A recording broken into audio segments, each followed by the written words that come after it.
Assalamualaikum warahmatullahi wabarakatuh. Bismillahirrahmanirrahim. Alhamdulillahilladzi hadana lidinihi alladzi akmalahu wartadah. Wassalatu wassalamu ala nabiyhi sayyidina Muhammadin alladzi jatabahu min khalqihi wastafa. Wa ba'du faqul.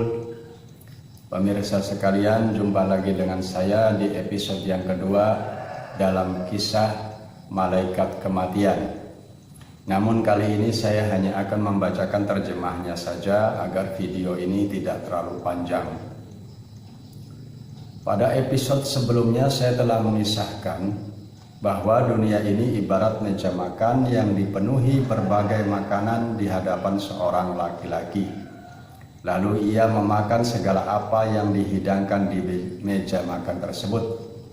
Demikianlah perumpamaan malaikat maut dalam mengambil nyawa setiap makhluk yang telah ditentukan ajalnya.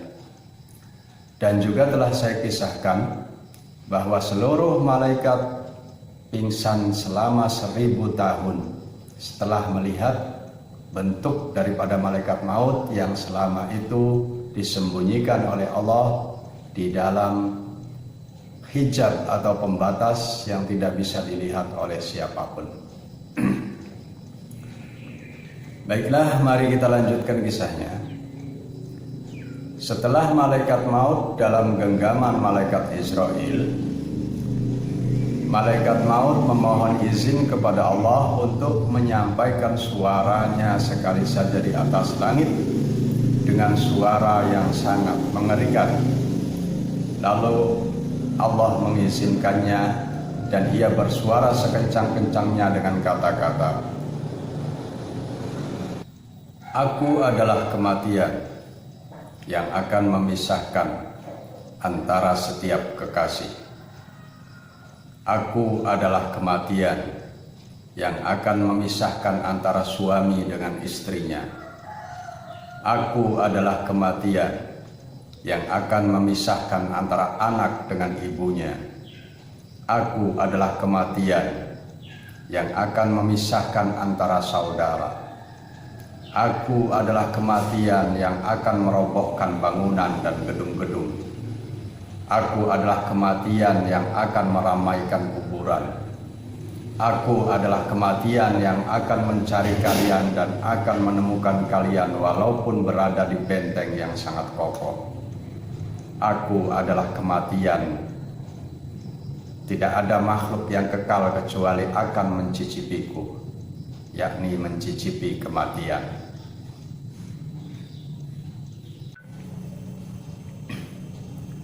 Demikianlah suara mengerikan yang disampaikan oleh malaikat kematian. Dan dikisahkan, sungguh terhadap orang kafir, orang munafik, dan orang-orang yang celaka, ketika kematian mendekati mereka, maka datanglah malaikat azab terlebih dahulu dari arah kirinya. Wajahnya hitam dan matanya biru. Ia membawa pakaian dari pakaian azab dan duduk agak jauh dari arah orang yang akan mati tersebut sampai malaikat maut datang kepadanya. Ketika malaikat maut datang, maka malaikat azab berdiri di hadapan orang tersebut dengan rupa yang sangat mengerikan. Lalu orang tersebut berkata dalam hatinya, "Siapakah dirimu dan apa yang ingin kamu lakukan?"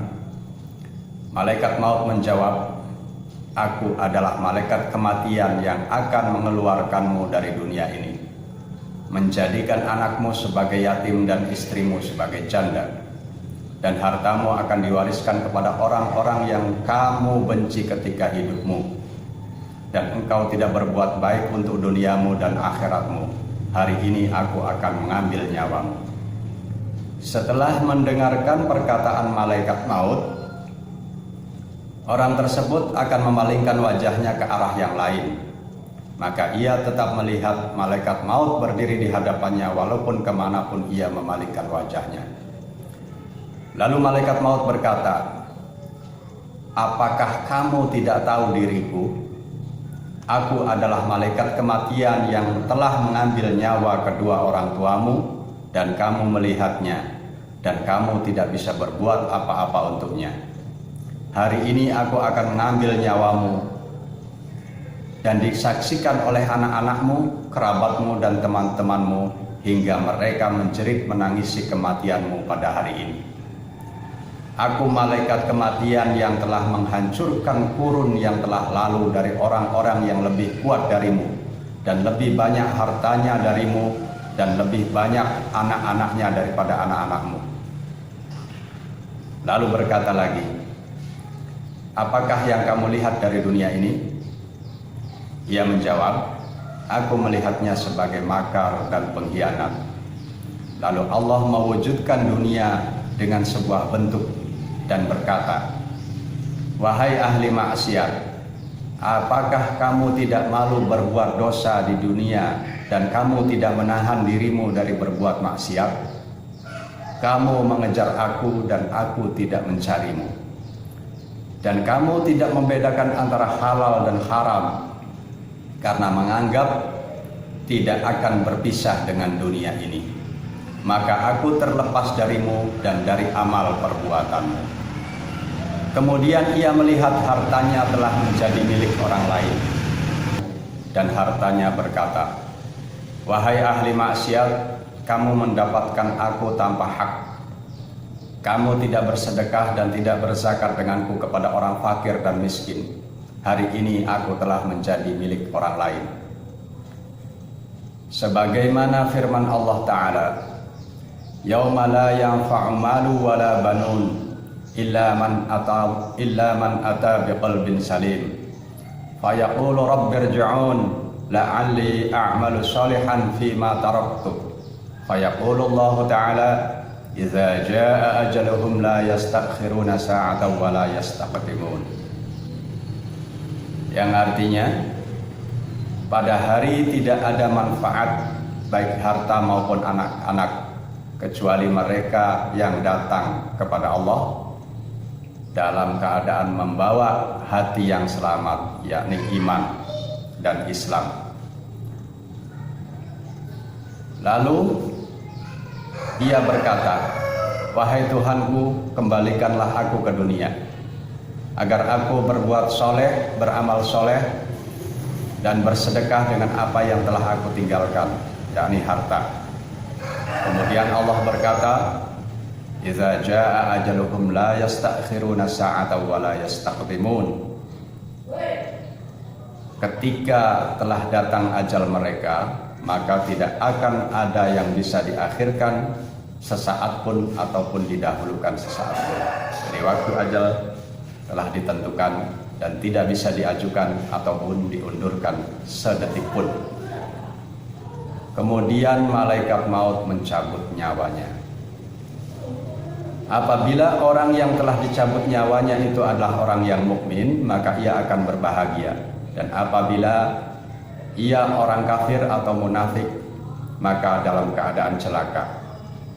Karena Allah berkata dalam Al-Quran, kalla inna kitabal fujjari lafi sijjin. Ketahuilah sesungguhnya ketentuan daripada orang-orang yang berbuat lacut sungguh akan dimasukkan ke dalam neraka sijjin. Wallahu a'lam bishawab. Demikianlah akhir dari bab kisah misteri penciptaan malaikat kematian. Pada pertemuan berikutnya insya Allah kita akan membahas tentang bagaimana cara malaikat maut mengambil roh. Sampai ketemu lagi pada episode selanjutnya. Terima kasih atas segala perhatiannya. Wassalamualaikum warahmatullahi wabarakatuh.